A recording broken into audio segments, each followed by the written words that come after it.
반갑습니다. 여수입니다. 오늘부터 이제 문성공개 전주채씨 상고사를 검토해 보도록 하겠습니다. 문성공개 전주채씨는 그 조선시대 후기 임진왜란 이후 이때 이제 그 족보를 만들고 하면서 상고사에 대한 고증을 많이 했어요. 그래서 이제 그 다른 가문 족보에서는 보기 어려운 그 고증 내용들이 많이 있습니다. 그래서 좀 아주 그 구체적인 부분들을 검토해 볼 수 있다, 이렇게 말할 수 있겠습니다. 그래서 오늘은 그 문성공개 전주채씨의 상고사를 들어가기 전에 그 전주채씨라는 호칭이, 이 칭호가 어떻게 사용되었는지 거기에 대해서 한번 짚어보도록 하겠습니다. 지금도 그 뭐 완산채신이, 전주채신이 하는 호칭을 놓고 여러 가지 얘기들이 있기도 한데 거기에 대해서도 아주 구체적인 기록을 가지고 있어요. 그래서 한번 검토를 해보도록 하겠습니다.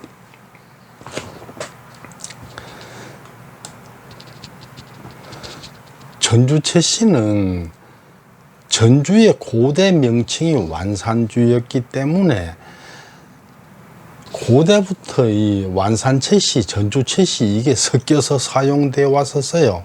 그래서 어떤 사람은 뭐 완산채씨가 뭐 전주채씨하고 따로 있니 하는데 그건 아니고, 완산채씨가 내나 전주채씨인데 이게 서로 섞여서 이렇게 사용되어 온 거죠. 그러니까 완산채신이 전주채신이 하는 이 칭호가 어떻게 변천되어 왔으며 어떤 식으로 응용되어 왔는지 거기에 대해서 오늘 좀 살펴보려고 합니다.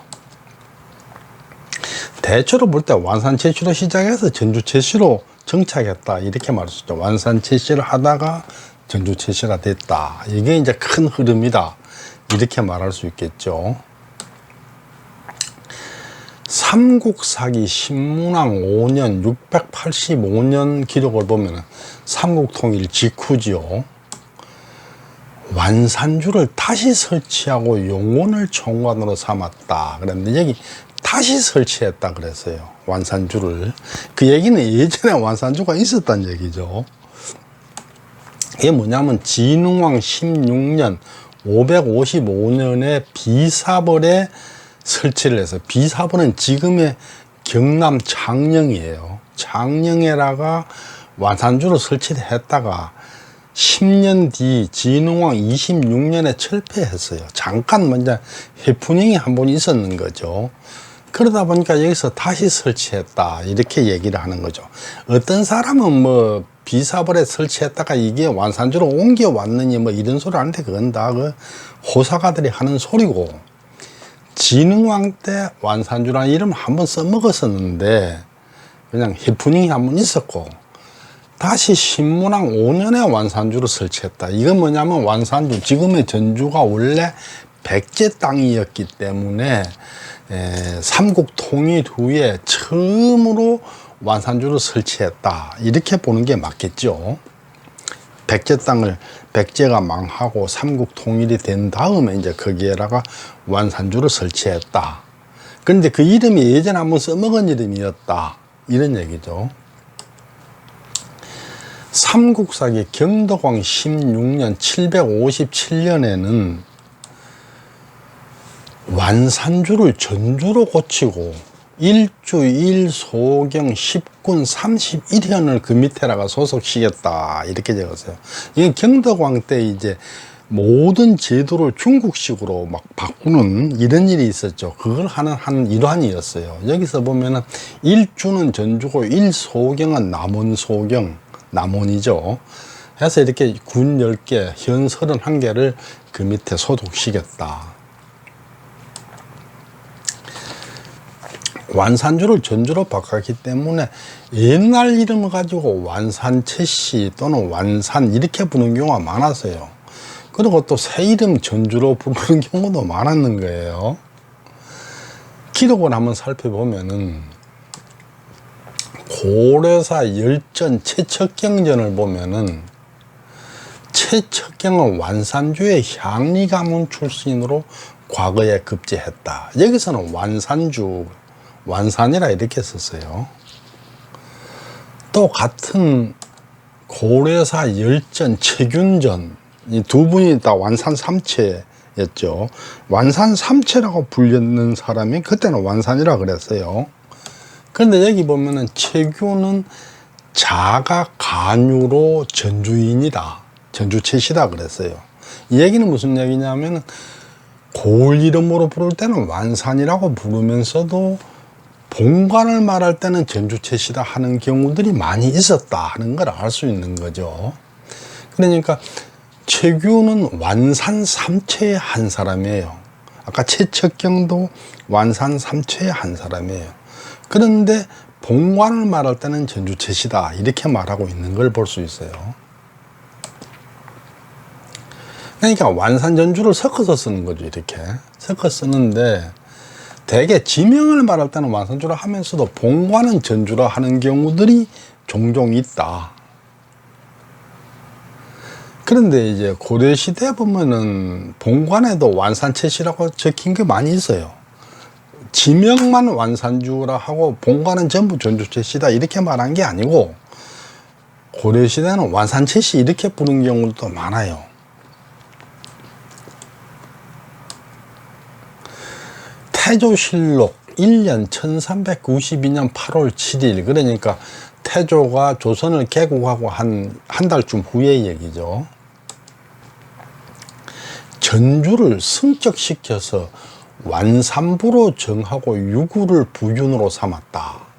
그러니까 전주가 이제 일반 도시였는데 그걸 이제 말하자면 이제 완산부로 승격을 시켜서 전라도 전체의 수도로 삼고 그 부윤으로 유구를 임명했다 이런 얘기예요. 그러니까 원래 전주라는 이름을 쓰던 걸 완산부로 바꿨는 거죠. 이게 조선 딱 들어오자마자 이렇게 바꿨어요. 그 다음 태종실록 13년 1413년 10월 15일자를 보면은 완산을 전주로 고치고 계림을 경주로 고치고 서북면을 평안도라고만 하고 동북면을 연길도라고 했다 이런 게 있어요. 이게 뭐냐면은 완산주를 전주로 고쳤어요. 그리고 계림을 경주로 고쳤는데 이게 사실은 좀 문제가 있었는 거예요. 왜 있냐면은 전라도가 전주 나주에서 전라도고 경상도가 경주 상주에서 경상도인데 수도를 완산주라 그러면은 전라도가 완라도가 돼야 되잖아요. 그래 계림을 경주로 안 하고 계림이라 그러면은 경상도가 계상도가 돼야 되잖아요. 그런 문제가 있으니까 고쳤는 거예요. 전라도의 수도가 완산부면은 전라도가 완라도가 돼야 되는 거야. 전라도가 아니고. 그러니까 이 모순을 고치기 위해서 전라도를 완라도로 고친 게 아니고 완산부를 전주로 다시 바꿨다 이런 얘기예요. 그래서 이제 그때부터 도시명이 전주로 확정이 됐고 그러면서 자꾸 이제 전주채시라는 이름이 완산채시보다 늘어나는 그 우세해지는 이런 이제 변화가 발생하는 거죠. 그랬다가 이제 족보를 만들면서부터 족보에다가 전주채시 이글이 적어버리니까 전주채시로 못이 박히는 거죠. 족보가 없을 때는 전부 제 맘대로 쓰니까 어떤 사람은 완산채시라고 그러고 어떤 사람은 전주채시라고 그랬는데 족보가 나와서 족보에다가 전주채시라고 적어버리니까 그때부터는 모든 게 전주채시로 통일되게 됐다 이런 얘기죠. 여기에 대해서 여기에 대해서 문성국의 전주채시 대동보 걸융보에 기록이 있어요. 그걸 보면은 걸융보가 1743년에 나왔는데 최봉링이 지은 서문에 보면은 이게 최봉링이 이 앞에는 최팔주가 지은 서문이고 또 해가지고 뒤에 이건 이제 최봉린이 지은 서문인데 여기에 그 내용이 있어요. 가만히 생각해 보면은 나와 같은 채씨로서 같은 본관을 가진 여러 일가들이 서울과 지방에 흩어져서 살고 있는데 자기 자신의 본관을 완산채씨라고 기록하기도 하고 혹은 전주채씨라고 기록하기도 한다. 그것은 바로 완산이 전주의 옛날 이름이기 때문이다.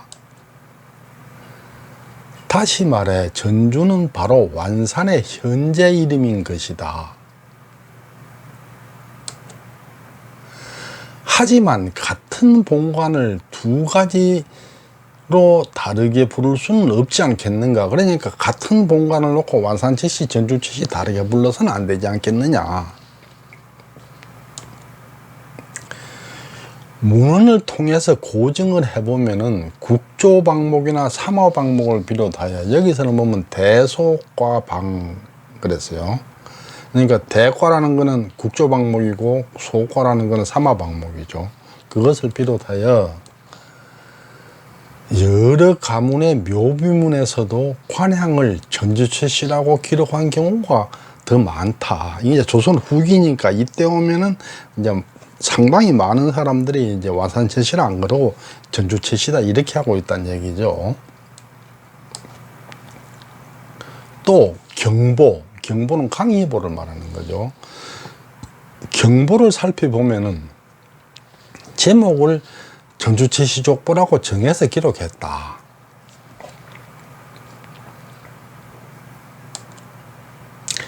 내가 살짝 훔쳐 들은 바에 의하면 조선 왕실도 자신들의 본관을, 조선 왕실이 전주이시죠. 전주이시들도 자기 본관을 전주이시라고 확정해 부르고 있다고 하니 그 사례를 따라서